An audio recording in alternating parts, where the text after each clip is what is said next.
Welcome to Let's Talk Cabling, the award-winning podcast where knowledge is power and the low voltage industry connects. Hosted by Chuck Bowser, RCDD, we're here to empower installers, designers, and industry pros with the tips, stories, and best practices you need to stay ahead.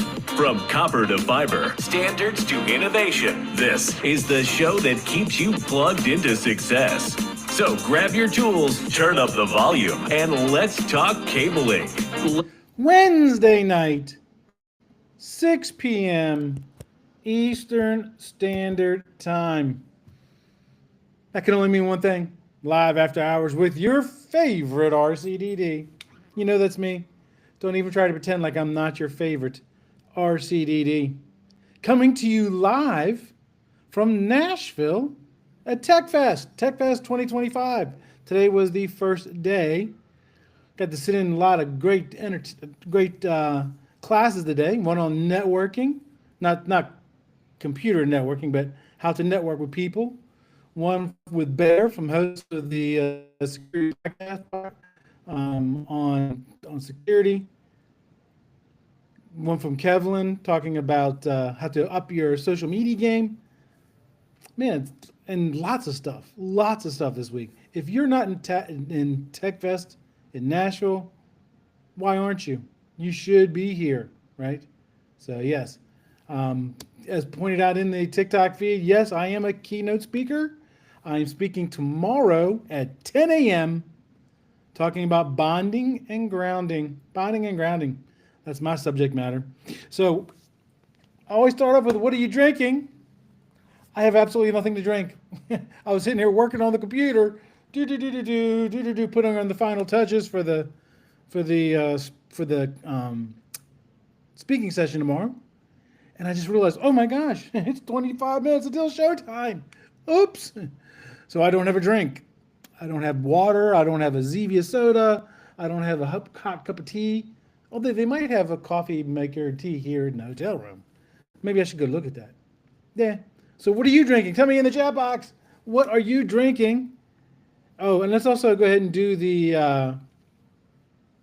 podcast. I mean, the acronym challenge.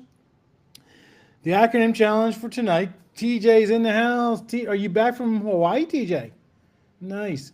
So the acronym for today is NIC, N-I-C.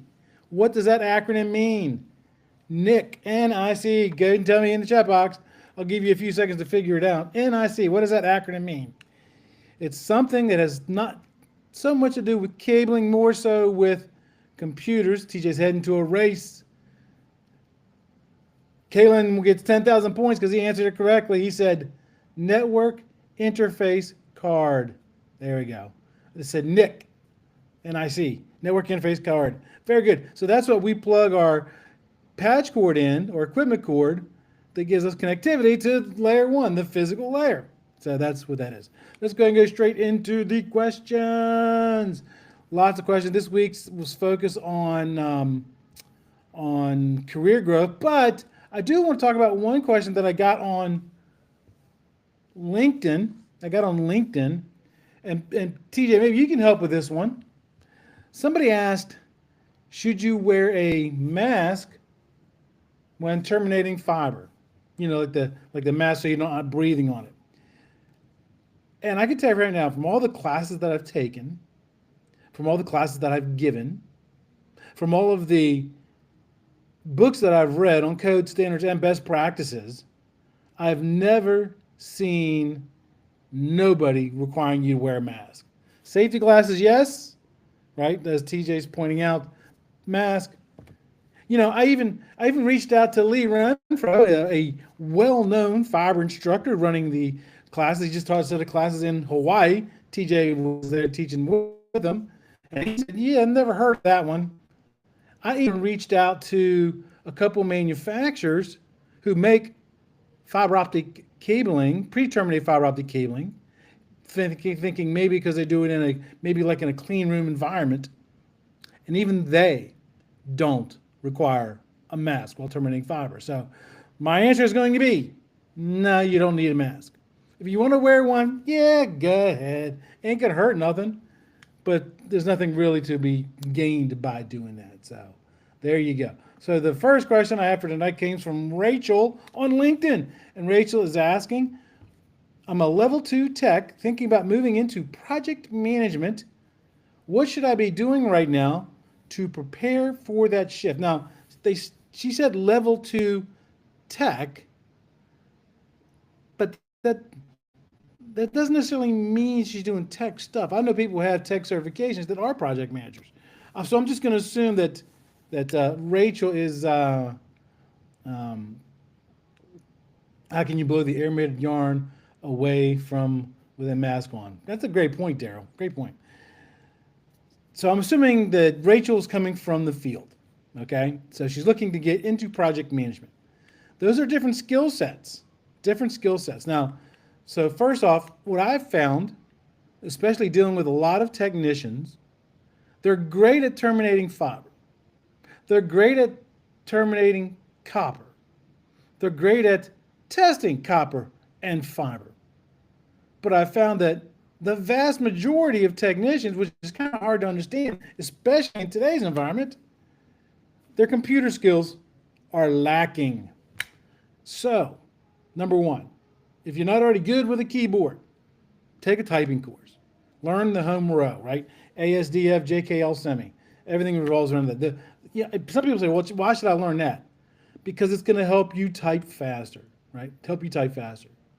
And then that way, you might want to get comfortable with project tracking tools like MS Project or Smartsheet.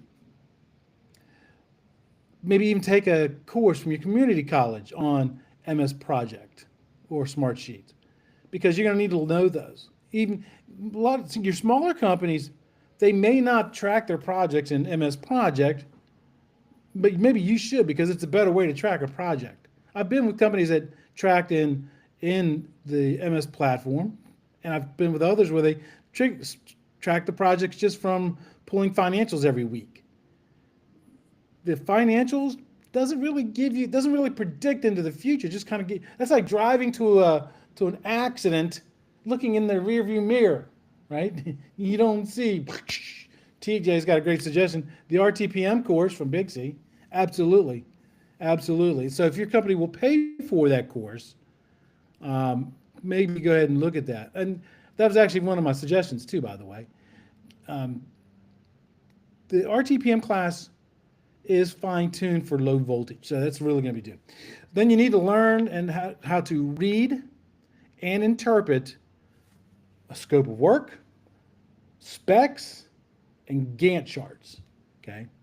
Now, a lot of people, I say this all the time, and people they think I'm crazy when I say this. And listen up. Words have meanings. Pay attention to the words in the document. Should, shall, may, and must. Bonding and grounding. Certification, qualification, verification. Those words have and there's others. Those are just the ones I can list off the top of my head. And if you misinterpret it, you might do the wrong thing. And as a project manager, your performance is going to be based on the ability to bring a project in on time, on schedule, under the labor budget, under the material budget, and with a happy customer, right? And if you fail any one of those four, you're going to find some problems, some huge problems.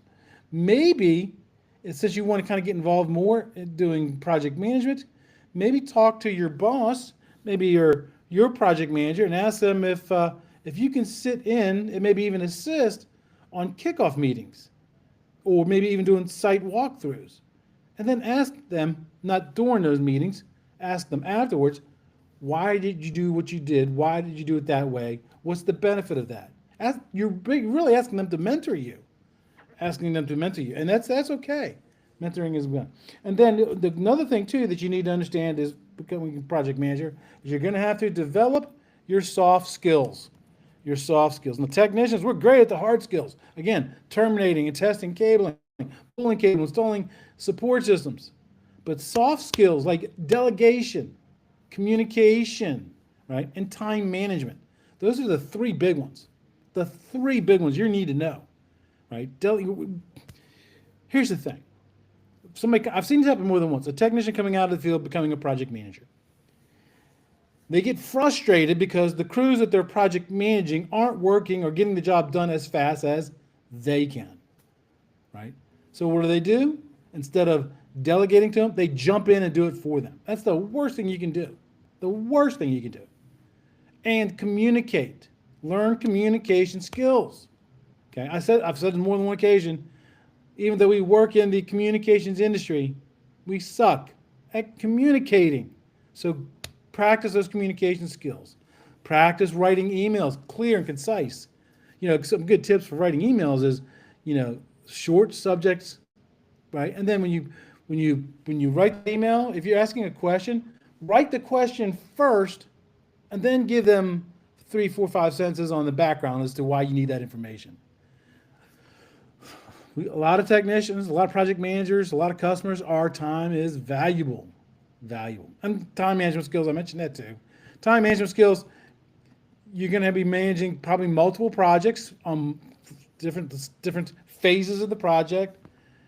Some projects are going to need more time up front in the beginning. Some will need less time. You can be doing lots of things. Time management skills. There's some great resources on the internet for that as well too. Just make sure that, this is one of my failings. I admit I suck at this, right? Calendars are really good to do. Question number 2, this comes from Mike on Instagram. He says, I love the field, but I want to become a designer. How can I make that jump? So I will tell you this, it's kind of almost the same thing with project management. Maybe start getting print and documentation at the beginning of every job, taking them home at least a couple to 3, 4 days before the job, looking through them, reading through them, understanding them. But you can really do yourself a lot of help by taking some AutoCAD courses or maybe even Revit courses at your local college. Because a lot of the documentation is going to be coming out in that form. So you might get asked to do red lines or as-builts. You have to read those prints, understand them. What do those symbols mean? Here's a trivia question for you. Tell me in the chat box, if you're looking at a set of prints and you see a triangle, and the triangle is half filled, what does that mean? What does that typically mean for most jobs? If you got a blueprint that's got triangles and the triangles are half filled, so they're half white and half whatever color that the thing's printed on. What does that typically mean? Because as a designer, you're going to need to know that. You're going to need to know that. 10,000 points for TJ. One data, one voice. That's usually the correct answer. But you got to keep in mind that's kind of what most people will do for voice and data drops on a blueprint. But it's always good to make sure that you look at the legend on the prints, because sometimes they could be something different. They can be different, right? Also, doing the design. Bixby has some design courses you can take. Go ahead and take those as well. Again, kind of expensive. You can also take the FODE class. They've got some design stuff. Light Brigade just came out with a bunch of fiber certification classes and design classes. Manufacturers sometimes will offer design classes. And a lot of manufacturers will also help you design. So why not ask them to do a design for you? And if you're buying their products, they won't charge you for the design typically. So ask them to do the design for you, and then during the process, make sure to ask lots of questions. All right? Make sure to ask lots and lots of questions. And then why not try to get a mentor? Did you know that right now, and I just did a post on this, telecom guys in the house, Bixby just opened up. No, they didn't just open it up, but they're pushing again, accepting applications for mentor and mentees in the Bixby mentoring program. So go to bixby.org/ I think it's mentoring, but if you do the old Google search on Bixby mentoring program, you'll find that application. So they're accepting them. And all you got to do is just be a Bixby member. Other than that, that's the only cost. Great resource. Next question came to me from Facebook.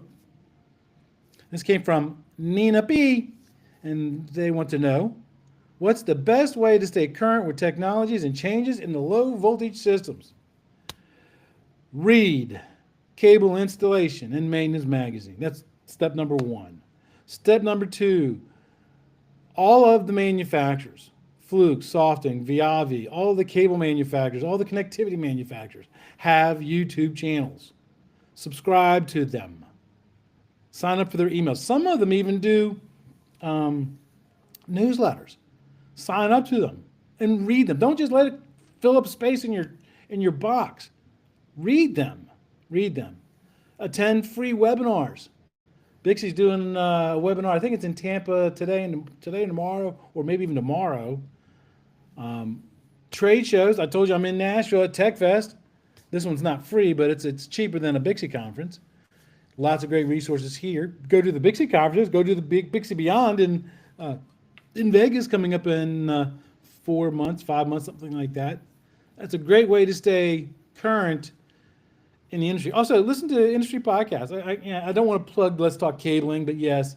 Jay, who's in the house? Yes.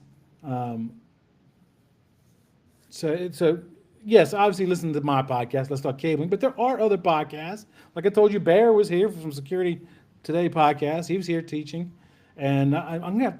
We've been doing the whole come on the show and then trying to coordinate and stuff. I'm gonna try to get him pinned down tomorrow. Maybe if I can get my DJI microphones working, maybe I can do a live recording right then and there with. That'd be kind of cool, wouldn't it? Yes, lots of great podcasts out there. The manufacturers also do podcasts. Well, I don't call them podcasts. I call them training things. A podcast, you do more than 3 times or 4 times a year. A podcast is you do at least one show a week all year round, right? So there you go. And then try to set up to take one free training course a year. There's other resources too. Bright Talk has free classes that you can take on telecom. So there's lots of ways to stay current. Telecom guys, how do you properly bond a rolling network cabinet? That is a great question. So again, you're going to run a bonded conductor, a minimum of a number 6, from the bus bar to the rack. To the rolling cabinet. The best way to do that is just first find out how far out is that rack going to be rolled away from the wall, and then make sure that you leave that much slack plus a little extra, and a way that they can control and can cool it back up and put it inside the cabinet. But that's going to put some stress on the bonded conductor when you attach it to the rack. Scratch paint off the rack. Use paint piercing washers.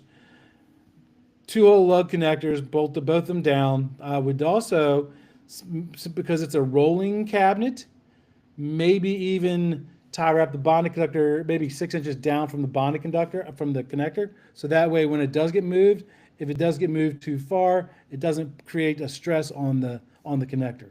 Does that answer your question, telecom guy? I hope that did. So let me see here in the chat. We do have a message here in the chat. Thank you for the mentor email. Absolutely. I did send that out to all my people on my email list. By the way, did you know you can go to Let's Talk Cabling and sign up for my email list? You'll get an email once a week from me about the latest podcast coming out. Sometimes I'll do multiples, but very rarely. So Daryl's the RCD says, I had the pleasure of educating a 2-star general on the difference between grounding and bonding. Absolutely. I'm teaching that tomorrow. And that's one of the things, first thing we're going to cover is the difference between grounding and bonding, because they are totally different. Next question came to me from Jaden on YouTube. How is important for ongoing training after you get certified? I'm going to tell you right now, technology does not stand still. Our industry moves at the speed of light, literally the speed of light, right? And the way that we do things, install cabling, test cabling, new technology coming out, the cabling for new stuff coming out. Your certification, remember this, and I guarantee you TJ would confirm this. Your certification is not the finish line. You need to be a constant learner in this industry. Why do you think I go to these events like TechFest? Why do you think I go to Bixie conferences? Why do you think I watch webinars? Because I am not knowledge is a funny thing. The more you learn, the more you realize you don't know, right? You got to be a constant learner. Got to be a constant learner. So that certification is not a finish line. So what does keeping trained, manufacturers change the process on the way to terminate their stuff.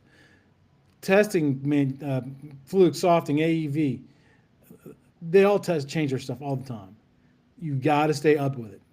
Keeping trained, especially if you're running a small business. Let's say I know a lot of people who like to watch my show are their own little companies. Keeping current helps you stay billable, and that makes your company more valuable, right? And it's going to help make sure that those customers are going to be more confident because you know what you're talking about. And by taking on training, you can also maybe even take on new roles. If you're working for a larger company where you're not the owner, because you're learning, you might be able to take on that project manager role or that design role, like the questions were asked earlier. And staying training. I sat in a class today, Fiber 101. I know fiber pretty well, but I sat in the class because you never know. You might just pick up one new thing. In fact, here's your challenge. Here is your challenge. Learn one new thing every day. One new thing every day. And what you will find is all that knowledge will start to kind of come together in like a snowball, and that snowball will start rolling down the hill, start getting bigger and bigger and bigger. And then one day you'll be like, hey, man, I actually know a lot of stuff. All right. Next question, this comes from Reddit. It says, I am a great installer, but how do I get noticed for promotion without sounding arrogant?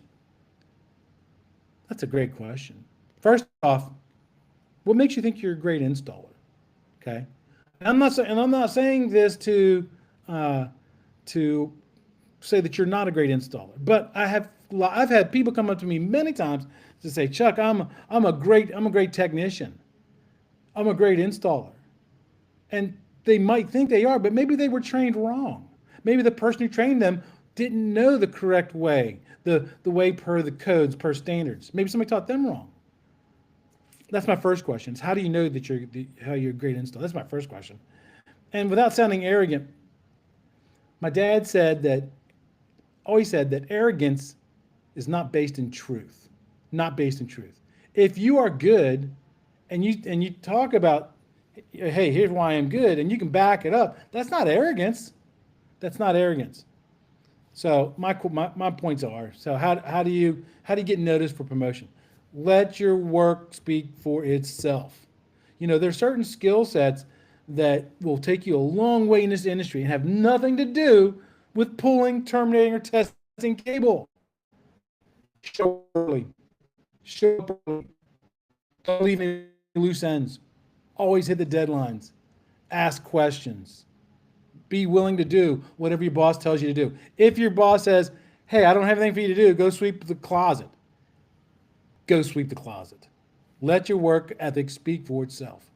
And then maybe even ask your supervisor, right? Hey, give me some honest feedback. What areas am I lacking in? Where can I grow? And then once this is going to be hard on you because, especially, this happens to me all the time. I don't take criticism very well. Constructive criticism is different. Criticism I don't take very well. But when someone gives you that, learn how to act upon that. This podcast is a perfect example of that. I've said this, again, more than once. My whole podcast journey is because my day job sent me to go make some corporate videos, and I did such a horrible job. They couldn't use any of the videos. So I felt so humiliated. I said, okay, what can I do to become better? And I kind of researched it, came up with some things to do, and then do it. Keep a brag book. I used to do this. I used to keep a book with pictures of all my frames that I used to build. And in today's environment, you got Instagram, you got Facebook. I will tell you this, and if you're taking pictures on a job site and you're posting them online, make sure you have permission to take pictures on the customer site before you do that. Make sure that when you're taking the pictures, pay attention to what's behind you. Make sure there's not an IP address on a hub, a router, or switch, or some kind of identifying information that could help hackers get into their systems. Ask that first, right? Maybe even offer your supervisor, right? Your supervisor to maybe train new hires. When learning, you teach, and teaching, you learn. Again, as an instructor, I learned so much from teaching people because I'm talking to people challenge what I say sometimes, and I love when people challenge what I say when I'm teaching because it forces me to go look it up and see if I was actually right or wrong. So why not do that? Okay, so those are your tips. Question number 6, let me check the Riverside because somebody came in here. Can you convince my boss to buy a new top spec Versa? Oh, I love that question. Yeah. Call Versa. They could probably do that. So this one comes from Alex on TikTok. I see terms like MPTL, PoE++, Wi-Fi 6E, all thrown around. How do I learn this stuff without going back to school? What's wrong with going back to school, right? Don't waste the money on Fluke, LOL. Wait, hold on. Are you saying don't waste the money, buy a Fluke, TJ? Or are you saying don't buy a Fluke, go for Softing for the win? There you go. Softing does make a fantastic tester, a certifier. They make a certifier. But there are some other ones out there too that make good ones too. So Fluke is one of those. Fluke is the old Xerox. Nobody ever got fired for hiring Xerox, right? The Softing MP, yes, that's the new tester. That's a great tester too, by the way. I love the fact that it can take pictures. So getting back to Alex's question, how do you learn all these terms without going back to school? Again, you should be learning one new thing every day. I've already mentioned YouTube. I call it YouTube University, right? There's lots of vendors out there. Again, if you want to learn like fiber, look up John Bruno on FIS, Fiber Instrument and Sales, free 2-hour fiber training course. Fiberu.org has lots of great information. All the manufacturers have them. Attend them, listen to them. YTU. I should get a shirt made up like with like a university logo. YouTube University. That's what I should do. Yeah. Ask questions on the jobs. Ask your supervisor why we're doing it that way. What's the advantage of doing it that way? Just don't ask so many questions that it impedes you from doing your job. The FOA, yes, TJ, thank you. Fiberu.org, free online fiber training. There's lots of things you can do. Here's the problem: that most technicians are tactile learners. Yes, we can read through a book. We can read a TDMM. We can read an RTPM manual. We can read code standards, but we really learn when we put our hands on stuff. So the best class that you're going to find is a class that's combined lecture and hands-on. And I personally feel that classes with somewhere in a range of 40 to 60% hands-on are the best classes for technicians, right? Constant research. Yes. Don't forget your study groups in about 30 minutes. My wife's text messaging me. Yes, I am doing a live stream right now, woman. Right now, doing a live stream. How come you're not watching the live? My wife's not even watching my own live stream. This one comes from Samantha. Came to me on LinkedIn. Is it better to specialize like fiber only or stay a generalist? Oh, this is a fantastic question. And here's why. I was talking to the senior editor at Cable Installation and Maintenance Magazine right before vacation. And we're talking about maybe doing some collaboration stuff. And he says to me, I've known you for 5 years, but I don't know what you specialize in. And I told him, I don't specialize in anything. I consider myself a generalist. I'm like, when you get a headache or you get a pain, let's say you started having headaches. Do you go straight to the neurologist? No, you go to your general doctor first, your regular doctor. They're going to look at you, and then they're going to recommend a specialist. That's me. I know a lot about a lot of things, but I don't know everything about everything, if that makes sense. So I think it's always going to be better to have multiple skills, because here's the problem you can run into if you become a specialist. Like, say you only do fiber only. What are they going to do with you when they have other things and they don't have any fiber work to do? You might have to pull cable, test cable, certified cable. You might have to put in some single pair Ethernet. You might have to do some PoE. You might have to, program some hubs, routers, or switches. If you can only do fiber. Now, granted, it's a great way to open the door. Open the door, learn one task. I do this with my homestead.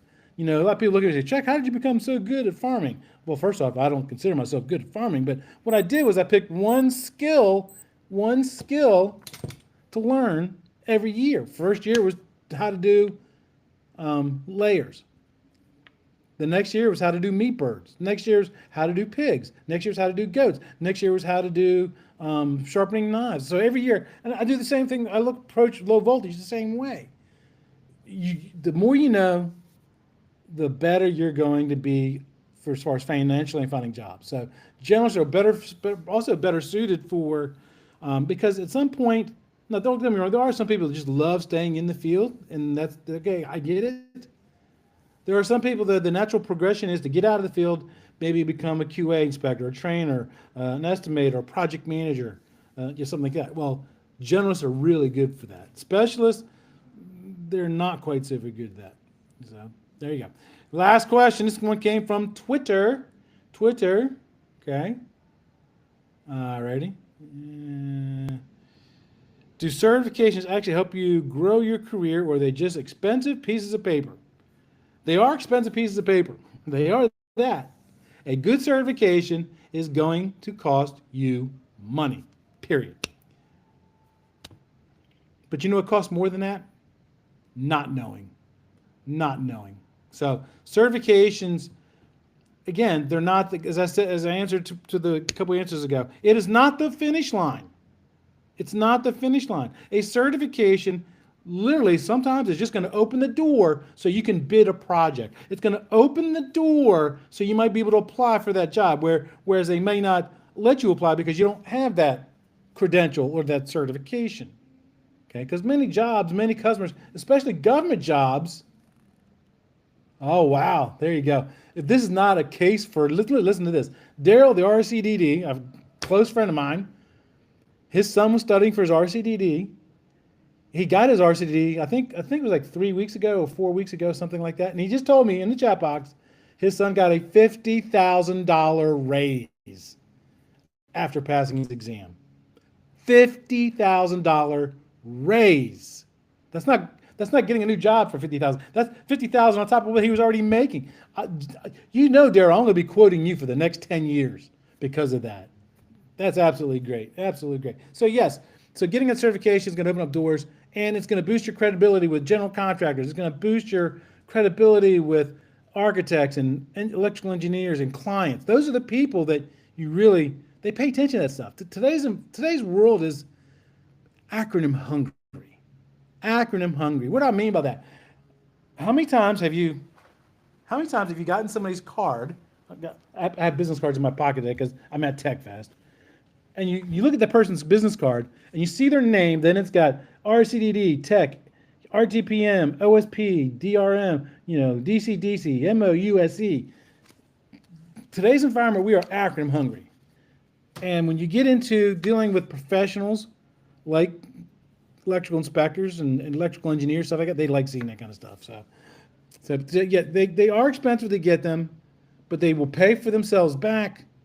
And it also elevates your game.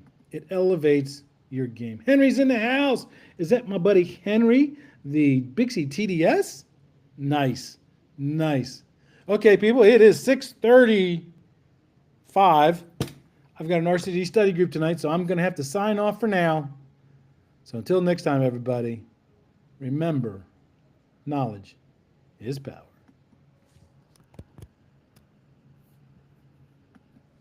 Thanks for listening to Let's Talk Cabling, the award-winning podcast where knowledge is power and the low voltage industry connects. If you enjoyed today's episode, don't forget to subscribe, leave a review, and share it with your crew.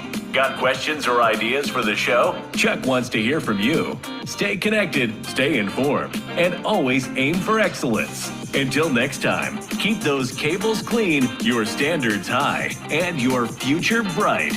Let's talk cabling, empowering the industry one connection at a time.